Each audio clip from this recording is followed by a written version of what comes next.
You're listening to the Super Sports Flash podcast.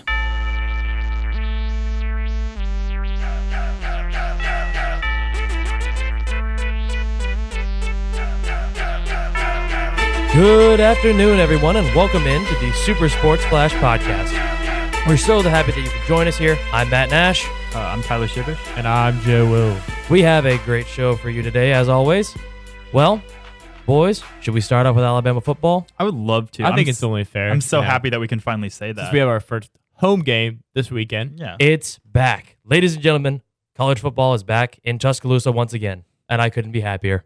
Yeah, honestly, it was exciting to, watch the game, and I was kind of like, it wasn't as high scoring as I thought, honestly. I thought we were going to blow them out more, but it kind of seems like after we went up like 38-6 or whatever it was, we just kind of stopped trying. But yeah, I'm just excited to have Alabama football back, and we all knew that Mizzou didn't really stand a chance. Feel bad for their coach. His first game as a Mizzou head coach. And yeah, first game we got Alabama. That game was just Saban used it to knock off the rust and get those young guys experience that they didn't get, from all the spring practices and stuff. Bryce Young got to play like an entire quarter too. Yeah, that was ridiculous. I think he did pretty well. I thought he looked really good. People are going to cite the fact that his completion numbers weren't great and he had a fumble. The offensive line was not doing him any favors. Yeah, they weren't doing him any favors. They weren't doing Trey Sanders any favors. Yeah, I also feel bad for Trey because it's his first game. I mean, this is his second year here and he missed all of last year. It's all right. Let's take it from the top. Let's just go. Game started. What did you notice? What did you see from the game? What did you like from the Alabama starting guys? I think you already know what I'm going to say. Yeah. Offensively, Mac Jones, I don't think it's fair to call him a game manager because I think he showed that he has that potential to be like the guy for them this year. Yeah. And I still stand by my statement. I think I made a last podcast that I think he has the potential to run that offense better than Tua ran it. I still disagree with that, but you are entitled to your own opinion. For me, I think the biggest thing was, one, Mac Jones did look really good, and after the first drive, he looked amazing. The defense, oh my God, having Dylan Moses back was so good. It looked so good. Got that thumper back in the middle. Markedly, It was the thing that impressed me most out of all the players. I mean, Will Anderson looked really good, freshman, but Christian Harris looked like a beast when he had a guy that actually knew the defense by him. Yeah, because it takes all the pressure off of him. Yeah, and he can just, when he was able to just fly around and make plays and stuff. I think him or Dylan Moses had like 4 drives in a row where on like 3rd or 4th down they made the drive-ending play. Absolutely. Yeah. And one guy that also really impressed me was Job. I can't remember Josh Job. He looked so good because if there was ever a throw, he was painted on the dude. Sure, he's not guarding their white best. On rice. He's obviously, not guarding their best guy because that is Surtain's job. Yeah, but if you have Surtain, who's going to be probably a top 5, top 10 pick, locking the best receiver down, and then you have a guy like Job who's your second corner, that's a pretty dynamic duo right there. Yeah, it looked spectacular. It looked really good. Job just was, like you said, white on rice. He was painted on the dude. Like, the guy couldn't get open. He was just always in the way. It was beautiful to watch. Najee also, looked incredible, but we all expected that coming in the season. Jalen Waddle and Devontae Smith are elite. Yeah, we already knew that, but they looked more like it should further that thought in our heads after this week. We knew they were elite, but how about the play from wide receiver 3, John Mechie? Yeah, that's what I was going to say. I think he stood out almost even more than Waddle, because we knew they were going to be electric. I knew Waddle was going to have a big year. I think everybody else did, and then we knew. Devontae Smith's been here for a while, so we already know what he is. We didn't. The question mark was Mechie, and I think Mechie had a really solid game. I can't remember the stat line off the top of my head, but I think he might have been close to 100 yards. I don't know. Maybe. Okay. I could be wrong, but he had a great game nonetheless. So then I have to ask as well, we can't be just positive about Alabama stuff. Obviously, there's always stuff to improve. So what do you guys think were some things that were disappointing or needed a little bit of work on? We have to care from start to end. I don't care if we're winning by 40. Games. We have to care from start to end because that develops its own problems. Yeah. And then that opens up the door for comebacks with some of these more volatile teams. Say we are playing an Auburn or a Georgia. Yeah. We get up by 20, we take off the gas. they come gunning for our throats. Like, yeah, I'm not losing sleep about that now, but that's something that if you don't take care of early on in the season when you're playing, Missouri, it could rear its ugly head later on in the season when you're going to be playing your Clemsons, your Ohio States, those playoff teams as you're competing for, or you're trying to compete for a championship. Yeah. To me, I think the big thing was offensive line, and not just the backup offensive line, the starting offensive line as well. Like for the first couple of drives, they looked really good, but they stopped caring as they went on. Do you think that's conditioning? It might be a little bit of that. But you could tell that Mac, when he was in there, was getting hit more and more as the game went on. Which, even though he likes getting hit, I don't think that's not something he wants to have happen every play and then every other play. Tight end play as well. I did not notice Miller Forrestall do anything. I think he had like one good block, but he was catch. Literally like non-existent pretty much. He had one good to be fair, I think they played,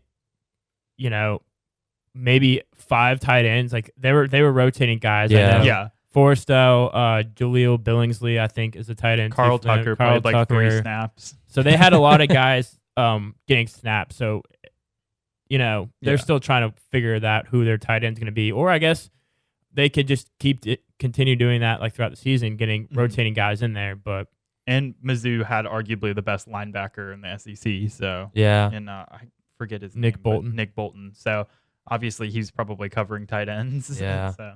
He had a really good game. I know Missouri maybe as a whole didn't play all that well, which I thought they actually played better than my initial thoughts were going to be going into the game. But man, Nick Bolton. He's up there. I don't know if he's the best linebacker in the country, but I think there's an argument to be made for him, maybe top 3 linebackers. Yeah. I think defensively they played better. I think offensively their 2 scores were after we had already pulled all our starters. Like their 2 non-field goal scores, and one of them was literally as time expired. Which is kind of frustrating, and I know a lot of people were upset about that. No, not for betting, just because Alabama fans were kind of overreacting to that. Yeah. It was kind of crawled under their skin a little bit, even though it was a meaningless touchdown. Yeah, it was. It didn't mean much. The Mizzou running back, he's like a veteran guy, but he looked pretty good. Roundtree, I think so. He was. I can't remember what his name was, what his number was, but I remember he impressed me when I was watching the game because he would just get 4 or 5 yards every carry. Like it was impressive. Yeah. And also Larry Roundtree the third. Sorry for no, you're fine. I was just gonna say if you totally don't have a gambling problem like our friend Joe here, then it must be frustrating having them score. And then didn't that mess up the line? I don't bet on lines. I just bet on outcomes. Okay. When I do bet. I'm not like that invested into it. Well, yeah, because that could be super frustrating. Yeah. Now, one thing that I did notice that I want to say before we move on, I am glad that we have a guy like Matt, because no matter what your opinion on him is, whether or not you think he is a glorified game manager or you think that he can run this offense really freaking well, in Joe's case, better than Tua, I feel like Bryce Young is not yet ready for the start. That's one thing that I was able to take away from this game was because he looked good. He made great throws. His velocity was incredible, and he put the tightest spiral I've ever seen on the ball. But he made some risky decisions, and he allowed himself to get hit, and his pocket presence isn't quite there yet. And you could all attribute this to a lack of spring training, but still, I feel like, it is good that we have Mac for this 1 year. I think that it's kind of refreshing to see him having those freshman struggles because we put him on this pedestal. He was going to come in here and people were hyping him up. He has all those accolades at Modern Day when he played there in high school. And I think it's refreshing to see him, make the freshman mistakes that, all the other freshmen throughout the country make, and learn from. And I think way we can get them ironed out. Yeah, I think that kind of silences the people that were saying, "Oh, we should be playing Bryce Young, over Mac Jones," because Mac Jones played well, and Bryce Young had those growing pains. But both those things are good because, that's how it should be. Yeah, I'll definitely say I was a proponent of when he announced he was coming here. Before everything shut down, I was a proponent of he would be the day one starter. Yeah, I remember that. We went back and forth on that. Having any sort of practice before more than a couple of weeks before the season starts, missing 3 whole months of practice is pretty big. And now after everything shut down, I 100% understood why Mac was going to be the starter. And I still think Bryce will be the more talented quarterback when he grows into his own, but he will have those growing pains without, but it is good that he's here and that we're able to play well enough against some of the more quote unquote bad teams to get him play time early. Exactly. That's going to be such a big thing because I believe that was a big part of Tua's developmental process as well, was having Jalen in the running game go up so much against these teams and just have like Tua play the entire second half. And I would much rather see these guys, these freshmen, these young players who are inexperienced, I would much rather them see playing time against these conference games compared to against like the ACC, against the cupcake teams. Like, I would rather them struggle against like solid or decent conference teams than run up the stat sheet against like when Tua was impressing, but it was against like Louisiana Tech. Yeah, because I think they're good against Vandy. I think the players themselves grow more when iron sharpens iron. If you're playing SEC competition, even if it's bad competition, it's still better than FCS teams. Exactly, and again, I think this is a kind of a blessing year for these guys as a whole. Yeah. So speaking of SEC competition, I think we should touch on some of the other SEC teams because, we're not just an Alabama podcast. We're not biased. Wink, wink. Wink. Well, I mean. So Auburn's playing Georgia this week. Auburn was number 8 or did they bump up to 6? I think they're 6 now. 6 versus 4, which is, expected to be a heavyweight game. I don't 7 understand versus why. 4. Okay, 7. We split the difference. Yeah. I don't understand why Auburn was that highly rated to begin with.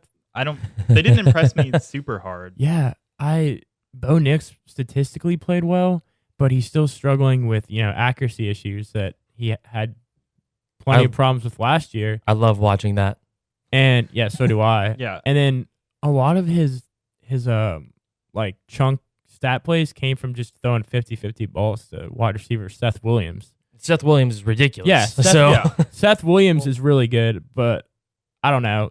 Their secondary played well against a Kentucky team who can't really throw the ball at all, but their defensive line is banged up. They lost Marlon Davidson and Derek Brown to the draft last year. Those are big losses. Bryant was hurt too. Yeah, so I'm not terribly high on them. I talked about it, or I tweeted about it earlier. I think that Georgia, if I'm giving a prediction on this game, is going to win by 10. I said 34-24. Okay. I think Georgia's going to win by like 20 because, obviously they look like they struggled a little bit against Arkansas. Yeah. But, their third string guy was terrible. And their, walk-on quarterback was able to lead the team in, a dominating second half 20 for 27 with over 200 yards and 2 TDs. If you can do that with a walk-on guy that's not even better than your third stringer. Yeah. And they get JT Daniels back. That's what I'm saying. It's going to be JT Daniels. And he's going to go out there a beast. I didn't even realize that Daniels had got hurt. I don't know if that was reported or something, but I remember hearing that Daniels wasn't starting, and I was like, did he just not beat out their walk-on? Yeah. Well, it took him a while, I think a little bit to get eligibility granted, and then he had a minor injury. Halftime was the thing that we're like, please God. They're like, how's the eligibility? Is it clearing yet? Or get him in there. Clear helmet on, son. It was cleared to play was the official terminology. Yeah. But still, it took him a while, and eventually he did get cleared to play. I think for this upcoming week, right? Yeah, he's playing. He's starting. It's that Georgia's gonna run Auburn out. Yeah. They're gonna run Auburn out of the building. So I have to admit, I was wrong. I thought Kentucky had a shot against Auburn. And me, much like the commenters of the game, I don't know if you guys watched the game and were listening to the commenters. I was frustrated. Throughout the course of the game, they started and they were like, Terry Wilson Jr., what a beast. He's so good. To the end of the game, they're like, Terry Wilson Jr., he has so much potential to be good. You know what it was? Contract. Do you know why he struggled? Why? He cut his hair. He wasn't rocking those sweet dreads anymore. He had a buzz cut.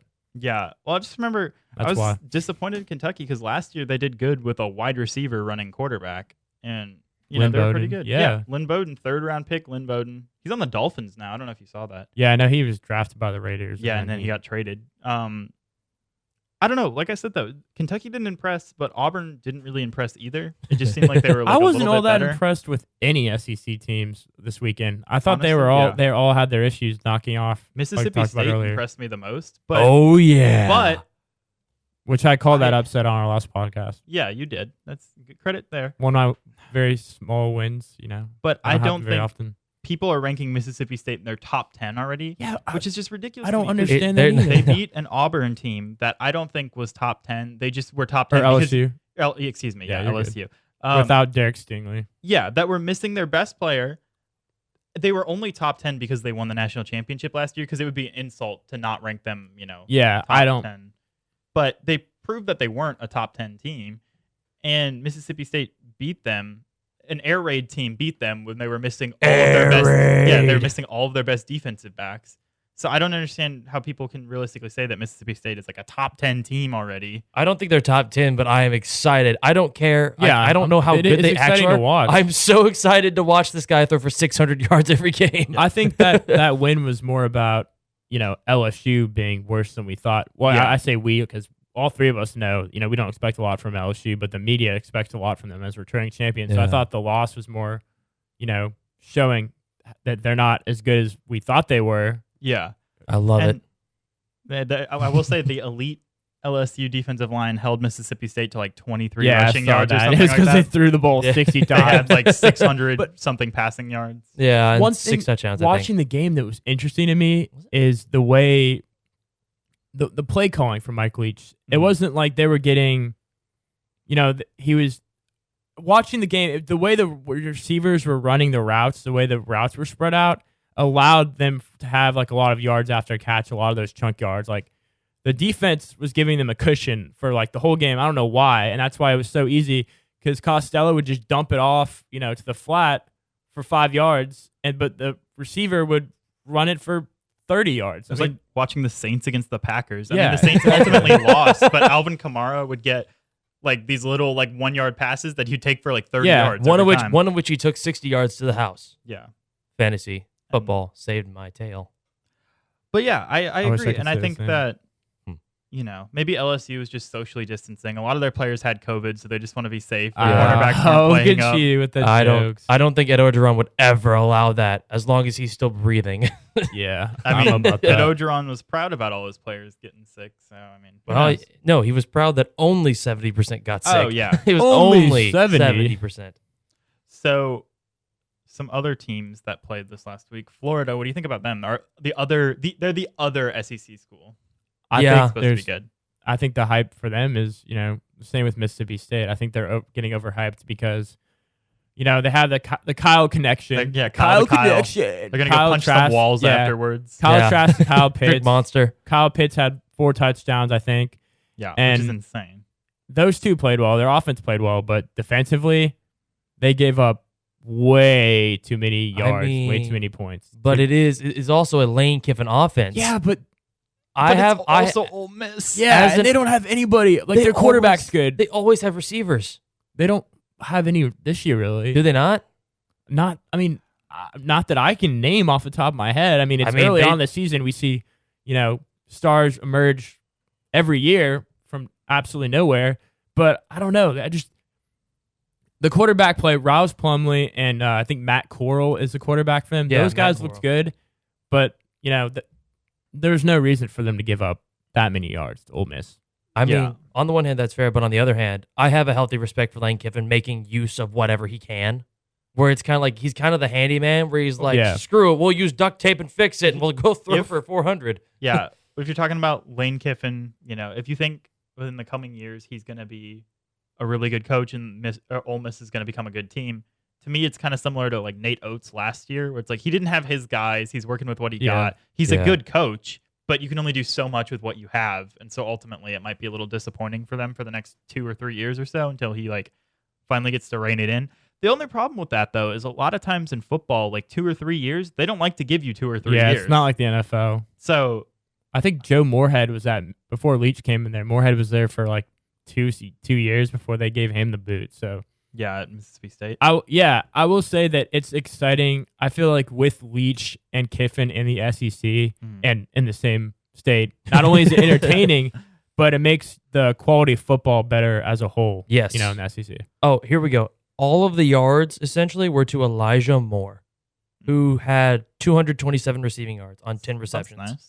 I mean, that's pretty impressive. That is pretty impressive. Maybe for Ole he'll Miss. become a Yeah. household name. I just don't know his name yet. Well, now I do. One, actually. Exactly. One other team that I really do want to bring up too was Texas A&M.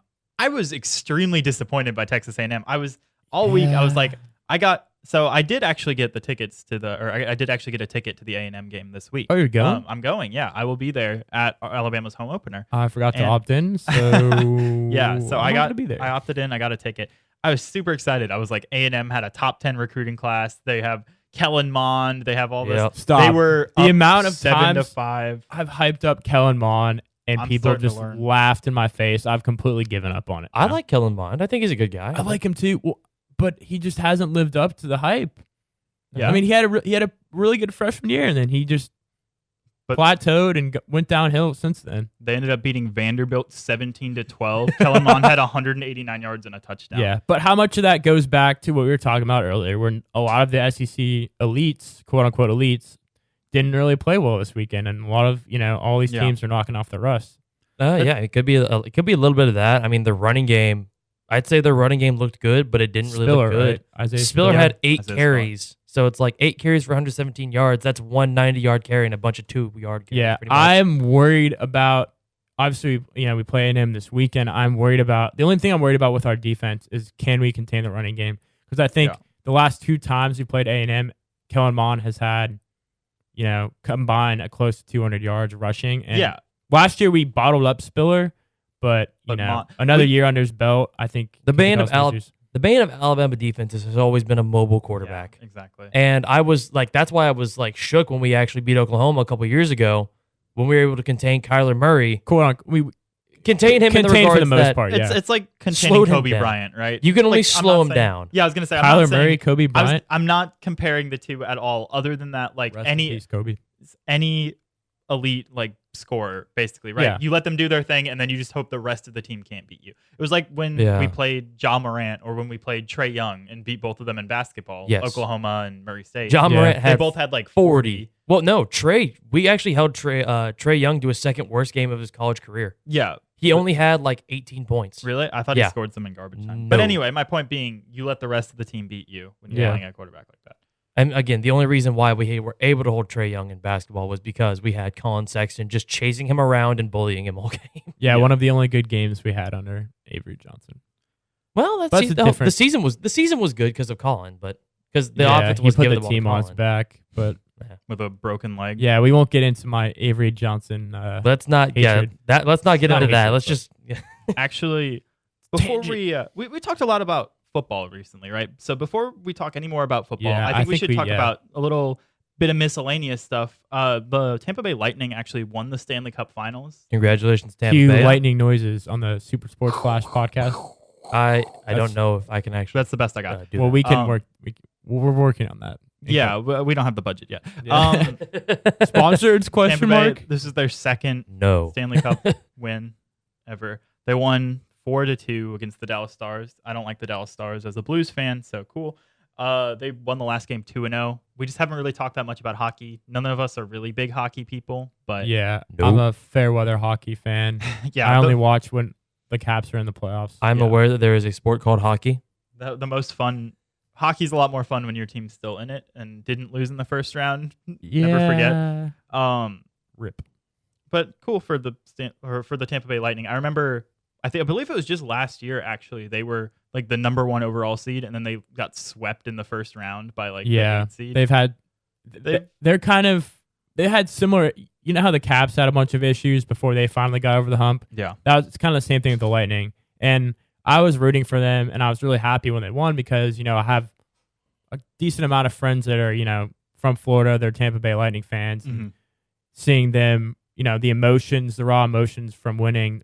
The same emotions that I had when the Caps won is pretty cool to take a step back and see that from somebody else. Yeah, that's fair. Hometown St. Louis boy Pat Maroon actually won back-to-back cups because he was with us last year, and then he went to the Lightning and won another one. Where's he going next year? Oh, I don't Washington? know. Hopefully back here. Whoever he goes to, they're gonna win the Stanley Cup. Matt needs a hockey team. It's true. Preds. I mean Nashville. There you go. My girlfriend will kill me if I say that I'm a Preds fan. So she's a Blackhawks fan. Let's be a Blackhawks fan then. Well, I'm still trying to decide. I might go with the Sharks because they sound fun. The Sharks are cool. As a kid, fun fact, I was a Raptors and a Sharks fan because those are the 2 coolest sounding mascots. I almost gave up on the Caps before they the year before they won the Stanley Cup, and you know who I was gonna go for? Who? the Golden Knights. I was like, oh, they're going to be an expansion team. I'm tired of the Capitals like losing. They can't get over the hump. And then it was just ironic that they met in the Stanley Cup. Yeah. And I was like, my two teams. Yikes. Yeah. So I'm glad I stuck with the Caps, but that's a side tangent. Yeah. So speaking of tangents, the baseball, wild card round started. 16 teams in the playoffs, actually. They're all playing best of 3 series. It's wild. It's weird because it's different because it was a truncated season. They added more teams, and then the first round they all play shortened series, and then they go to 5 games for the next one, or is it the full 7? I think it's 5. Okay, and so a couple of those already wrapped up. Right now, actually, my St. Louis Cardinals are playing the Padres, and they are up 4-0 right now. Who won? We won game 1. Okay. So we're up 1-0 in the series. Some games that have already ended, or series that have already ended, excuse me. The Braves beat the Reds in 2 games. Longest scoreless postseason game ever. Really? Game 1. 13 innings? 13 innings. The Braves won 1-0 with a walk-off single by Freddie Freeman. NL MVP candidate this year, actually. He's pretty good. I don't know who else you'd give it to in the National League. Maybe Mookie. Mookie Betts. Yeah, I think you got to give it to Freddie. Yeah, and Jose Abreu of the White Sox actually was the other leading one. That's pretty good too. Speaking of the White Sox, Joe's White Sox that he predicted to win the World Series, they lost to the A's today. So they lost 2-1 in the series to the A's. The A's move on. Elimination. It was 6-4 today. I saw. They were up like 4-0, weren't they? I'm not sure. No, the A's were definitely winning at the beginning.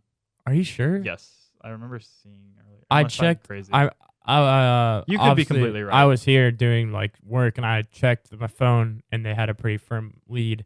I can't remember how many runs it was off the top of my head, but I went to do work for one of my classes. Yeah, and it was 3-0, and then the A's scored 4 should be good. in the next inning and took the lead. The Yankees beat the Indians in 2 games. I didn't really follow that one that much because I just figured the Yankees were going to win. Yeah. It kind of stinks for the Indians because I like the Indians. I like Jose Ramirez. He's always had good seasons and kind of gets slept on a little bit. I think that Shane Bieber. Yeah, Justin Bieber, Shane Francisco Bieber. Lindor. You need to deal with that.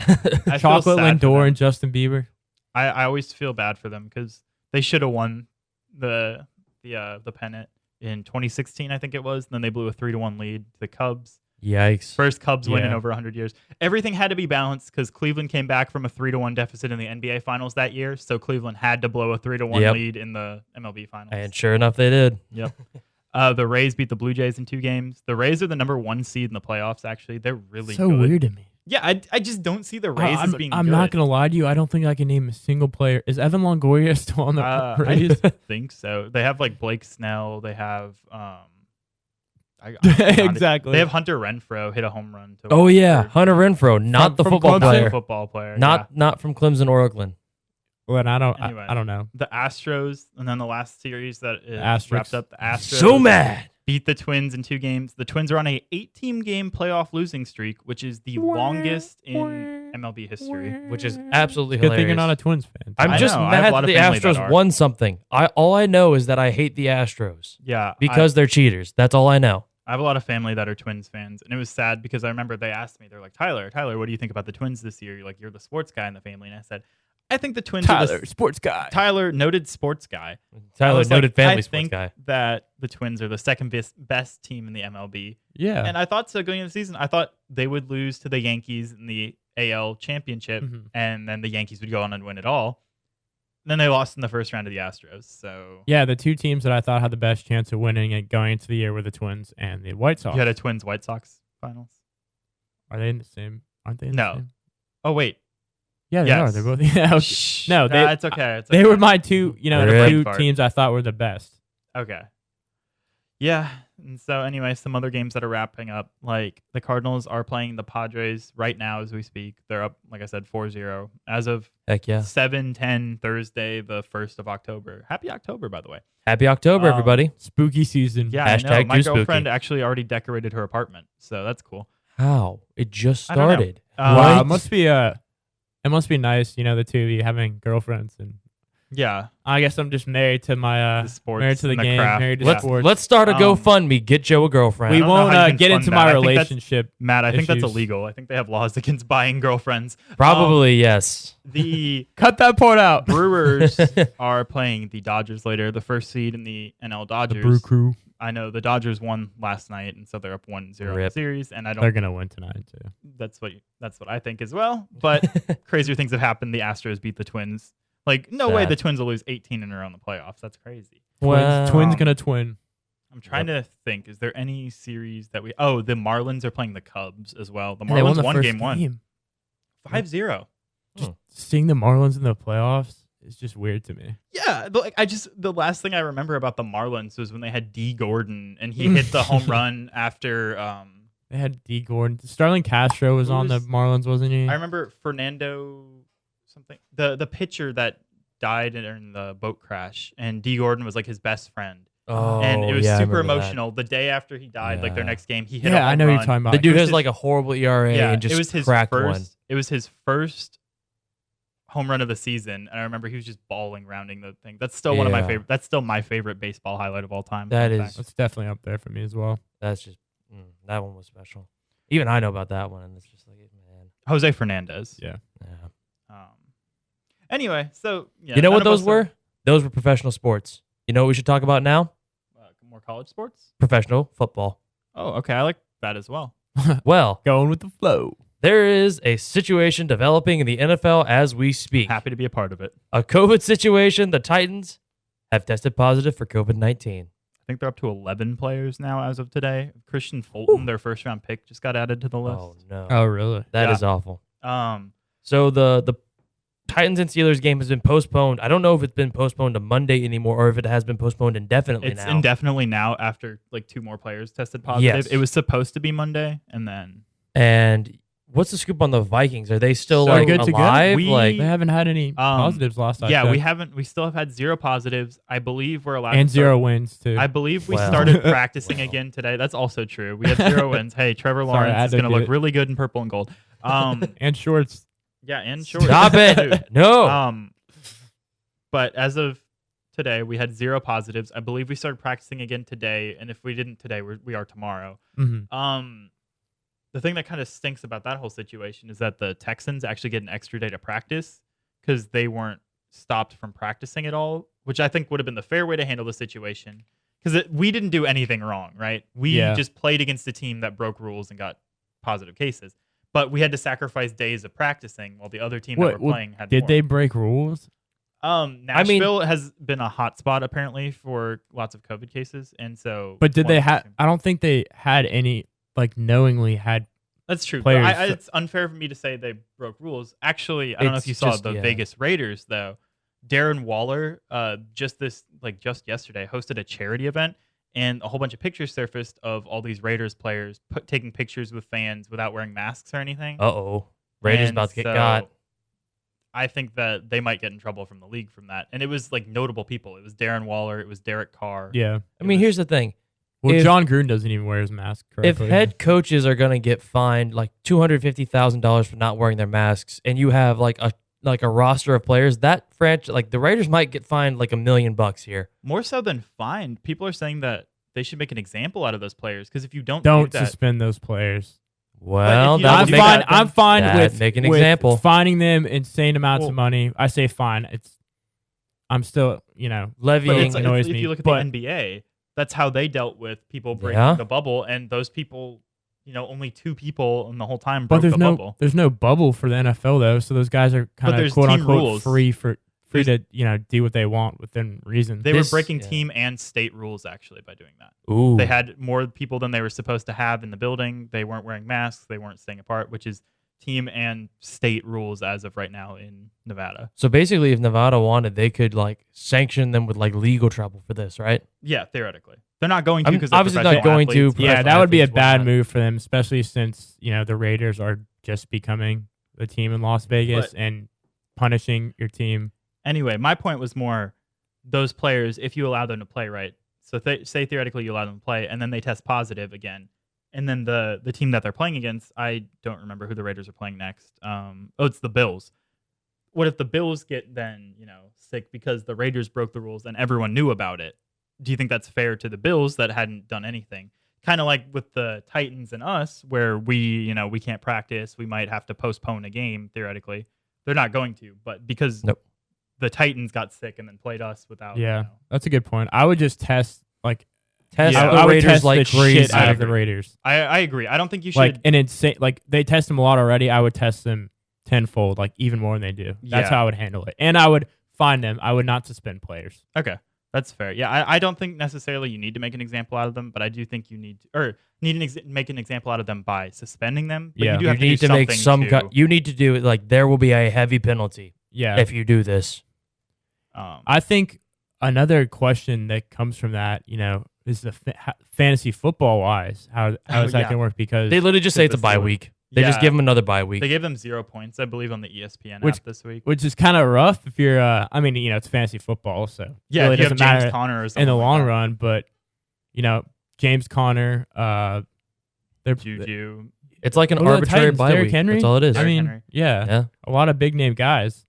The Steelers and Titans defenses are both typically very good for you. Yeah. I have the Steelers defense, and I have James Conner in one league, and I have the Steelers kicker, and Chris Boswell, right? Yeah. But what would have been weird was I know they were talking about playing the game on a Tuesday, and I was really intrigued at how that would affect fantasy because the week ends on a Monday. It would affect the previous week. It would affect the week that they were supposed to play. Yeah, because don't the weeks normally not officially wrap up till Wednesday anyway in fantasy? So yeah, like that's when a lot of waiver wire. A lot of the waivers. Yeah. Well, waivers will clear on Tuesday if you filed before the first games, and then if you filed during the games, I think they clear on Wednesday. Is what it is. Yeah. So anyway, moving on. Tonight is Thursday night. We have a really good Thursday night football game this week. It's the 0-3 Jets with the facing the 0-3 Broncos, who are on their third string quarterback now, Brett Rypien. Yep. Something like that. Who I had never heard of before this last week, which is telling you something because I generally know most players in the NFL. Yep. And now he's starting for the Broncos, not because Driscoll got injured, but because Driscoll sucks at football. Which is weird because Driscoll actually was pretty good for pretty good for a backup quarterback for the Lions last year, I thought. Hey, he got the job done. He was okay enough, but in college at Florida, he was too. Just terrible for us. Yeah. You think just Bortles hasn't, it's too short of a. They literally said Bortles isn't ready yet to play. So, once he's ready to play, please, for the love of God, start Blake Bortles. I think when he comes back, he's going to play, he's better than people expect. He's going to look good because now he actually has people around him. He's got weapons. He's got people around him. He's got good running game, or decent enough running game, I should say. Yeah. And all this, that, and the third, Yeah, I hope that running game does pretty well. Not to go back to fantasy, but I got Melvin Gordon tonight, and so I'm hoping he has a solid game. I traded Melvin Gordon already. I gave up on him. I folded on Melvin Gordon. Too soon. But let me tell you this, though. No matter what happens tonight, it's a win-win for the Denver Broncos. You ready for this? Either we win the game and we get a win. It's like, hey, it's a win. That's definitely a win. That is, in fact, a win. A win is a win for the Broncos. Or we lose to the Jets, and there is no way in heaven, hell, or earth that you cannot fire Vic Fangio if he loses to the Jets. There's no way you can't fire him. Yeah, but if you lose to the Jets, then the Jets, do they have to keep Adam Gase? There's I don't care about stuff going I don't on care about tonight. the Jets. This is an entertaining game. I'm telling you, man. I like watching bad football. The initial report about the Jets was that if they lose, they're going to fire Adam Gase. The more refined report that I saw recently was that win or lose, they're probably going to fire him after this game. Unless they look amazing for some reason. But again, they would look amazing against the 0-3 team. He shouldn't even show up. I mean, but here's the thing, though. The Broncos are 0-3 because of their offense. Their defense looks decent. They've got they've got good run stopping. Their corners they're young, but they're good. The safeties are spectacular. And we still have Bradley Chubb to pass rush, so we have one pass rusher. Yeah. I don't know, man. And I just don't think that they're going to fire Vic Fangio, even if you guys lose. I think he probably gets at least till halfway through the season, if not the end. Please, God, fire Vic Fangio. He gets the COVID excuse. He gets the COVID excuse, and he also gets the on his third string quarterback excuse. Here's the deal with Vic Fangio. We have lost 4 games when we were winning with 30 seconds left in the game. 4 in the last 2 seasons. That's a lot. It's a lot of games because most of the time you don't hear about that happening once to a team in 10 seasons. I don't know about that. Like, it doesn't happen. Like, you don't lose that many games up close. That's just bad. That means that at that point, someone else is the problem. It's not the players. Yeah, I didn't really get the Vic Fangio hiring when it happened. He's a defensive-minded coach, which is cool and all, but just the way the NFL has trended, unless you're Bill Belichick or you're Pete Carroll, you can't be a defensive-minded head coach and be like an elite head coach. Yeah, that's definitely a thing in the past. Like, because if you look at all the coaches that are good right now, right? You get Shanahan. They're all young. Minus Andy Reid. Andy Reid is old, but also really good. He's young and hard. But also Andy Reid wasn't considered an elite coach until like 2 years ago, when they, were like the best. Which is crazy because he had a lot of success with the Eagles. Didn't he lead them to a couple NFC championships? His problem was his reputation was always that of like someone who just couldn't get them over the edge. Yeah, I couldn't get over that. But now that he's won, that rhetoric has changed. How much stuff changes just with the championship. And so, but if you look at all the good coaches, right? You got Andy Reid, you got Kyle Shanahan, you got Matt LaFleur, Sean McVay. Sean McVay. Yeah. Sean McVay, Kyle Shanahan, Matt LaFleur. I seem to remember them all being on the Washington football team staff at one point. Wow, it's almost like you guys don't know how to hold on to talent. Yeah, we don't.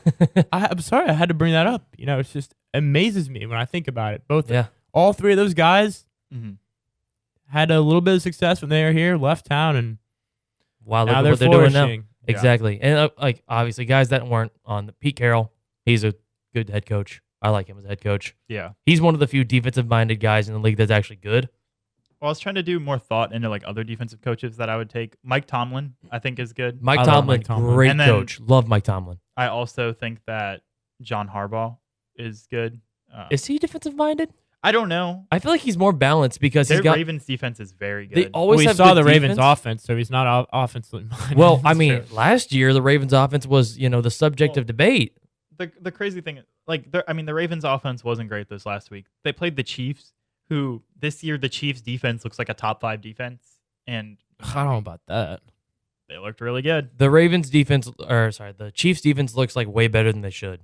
Honestly, yeah. Well, I don't even know if it's way better than they should. It's just, to me, like, I always thought of the Chiefs, like, since they got Mahomes, they were like all offense. All offense, and they can beat teams. But now their defense looks solid enough. I think they added some pieces. They added some like minor pieces, but it's their defensive coordinator. He's coming into his own. I don't know if you're Spagnuolo. I don't know if you're like if you've watched their games, but like in the playoffs, his defensive coaching was immaculate. Yeah, it was.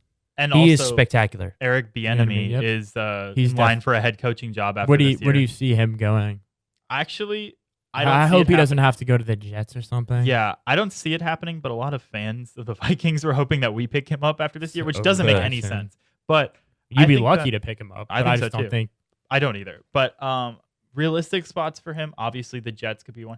You said you hope he doesn't go to the Jets, but is the Jets the problem, or is it Adam Gase? That is a good question because it's Adam Gase and injuries, I think. Yeah, so him being the coach of the Jets wouldn't be. I don't know. I'm trying to think of other teams that I can see firing. A question about the Jets. So a lot of people think, have already given up on Sam Darnold and are just assuming the Jets are going to draft Trevor Lawrence. Do you guys think that's the case? I mean, if they get the number 1 pick, they're drafting Trevor Lawrence. Yeah, that's just a fact. But if they don't get the number 1 pick and Trevor Lawrence isn't on the board, they're going to stick with Sam Darnold and just say, "Oh, we love the guy. He's great."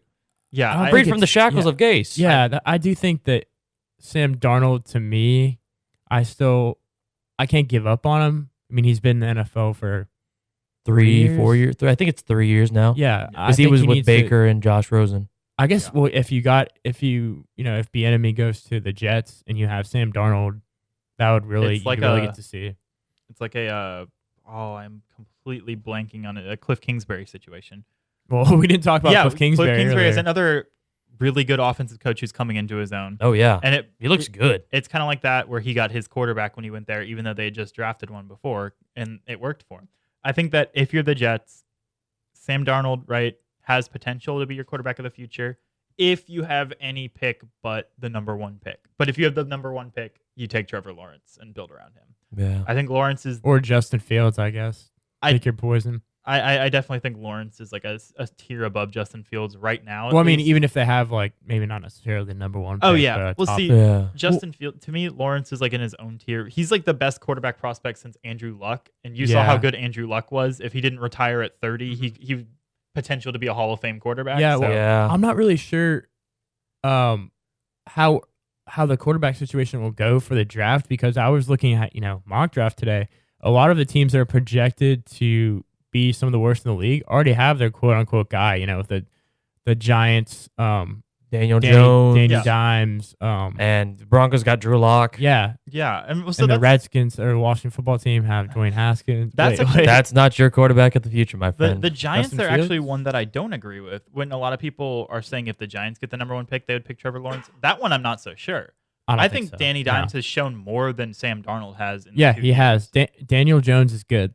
He's better than Sam Darnold. Yeah, and so that one, everyone there said it's a no-brainer they'd pick Lawrence. I don't know. If you're the Jags, you stick with Gardner Minshew no matter what. I don't think he's terrible. That's America's quarterback right there. Terrible. It depends on this year, right? If he continues to play well, then they build around him. But if he drops off, then I think you pick Lawrence. But it doesn't. I guess it really doesn't matter who you have at quarterback. If you're sitting there at 1 and Trevor Lawrence is there, it's so hard to justify passing up on him. Trevor Lawrence has the potential to be a top guy.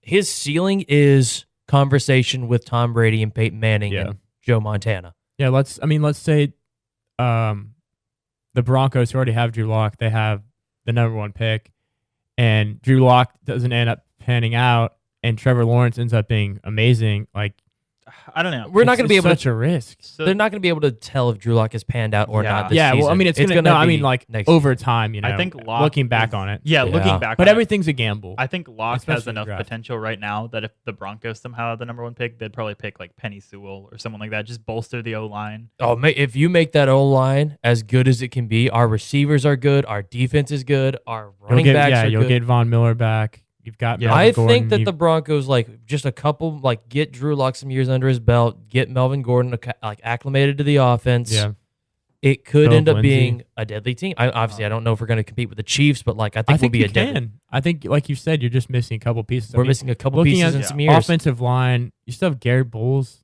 Yeah, he's been a holding machine. Is his problem? He's not a. He's always been like that. Yeah, though. And then I can't think of any other. There's it's just a good unit on the O line. We protect it well enough unless we go up against elite pass rush. You're in a solid place right now. You've got a lot of pieces in place. Oh, Dalton Reisner, Lloyd Cushenberry this year. Yeah, so you've got some young guys. I would feel good as a Broncos fan about where I'm at. I do. Obviously you're not at the top. In fact, I feel so good about being a Broncos fan. You're ordering a Drew Lock jersey? I bought an Andrew Lock jersey. Andrew Luck? I said Andrew Luck. A Drew Lock jersey. Yeah, I bet you could get an Andrew Luck jersey for a discounted price. I said Andrew Luck, and that's how confused I was. I bought a Drew Lock jersey. Nice. I'm proud of you. It's coming in. We bullied him into buying it. Did you take the AliExpress route, or did you go official? I went official. I like that. I went official. So we don't have too much time left, so I think we should spend a little bit last time we have. I just had a stroke trying to say that. Yeah. Would you look at the 10 minutes or so? No, yeah. The last 10 minutes or so, I think we should talk about the NBA Finals. NBA Finals. I know Matt would probably die inside if we didn't at least talk about Matt the NBA. Matt could go an hour talking about the Lakers. Especially the Lakers. And so, Matt, take us away. Well, the first game started off well. I'm going to say that. I mean, obviously, I hate that guys went down and got injured. Yeah. That is awful. Say that from the top. Injuries are the worst thing. Competition aside, I wanted the Warriors to lose to the Raptors, and I was distraught when KD went down, and I was distraught when Clay went down because it just doesn't feel right. Not having those guys in the game, because for reference, the Heat had 2 major injuries and a third guy potentially get injured. Bam Adebayo strained his neck. Can you say that one more time? Adebayo. Bam Adebayo. Sorry, I just sounds cool. Continue.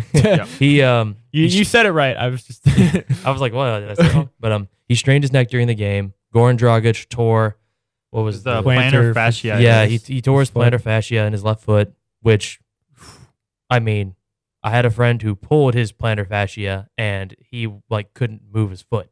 So it's what Peyton Manning had at the end of his career, like on and off on his foot. That's got to be one of the worst injuries. It's awful because apparently the only reason why it takes so long to heal and is so painful because you have to walk around, right? You have to walk around and you don't get blood to your foot.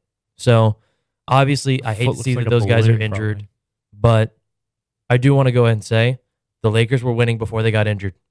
Yeah, you said it was a good start to the game, but I think it was like Miami actually started a lot better. Miami started really well, and then before anyone got injured, the Lakers like stormed back and had like by halftime 18-0 run. Yeah, it was like at the end of the first quarter, 21-3 or something. Yeah, 20, which is basically 18. I was really unsure about the Lakers going into the playoffs. You know, I had some question marks, but I think they've really come into their own and kind of caught their stride as of late. I didn't think the Lakers would look as good as they did last night because neither did I. Everyone was closer. Everyone was talking about how the Heat weren't playing defense, and that's just not true. The Heat were playing good defense, and the reason why, like at one point they came out in a 2-3 zone.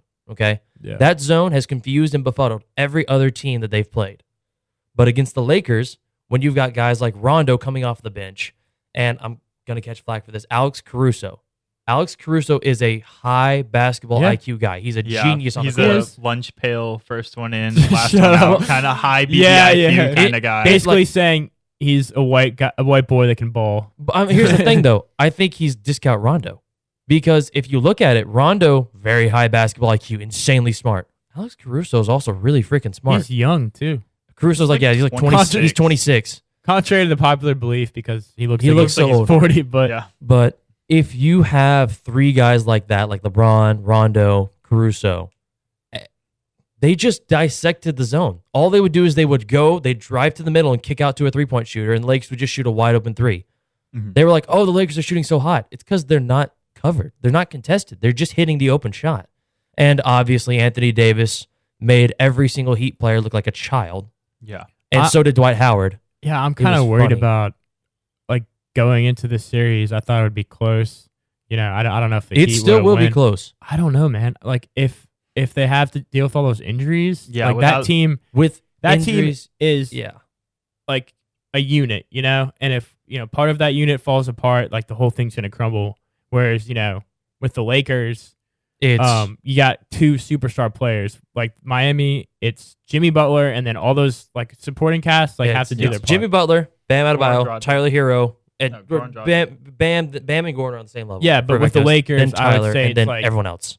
AD and LeBron. You can interchange which one is where. Yeah. Obviously, like AD or LeBron.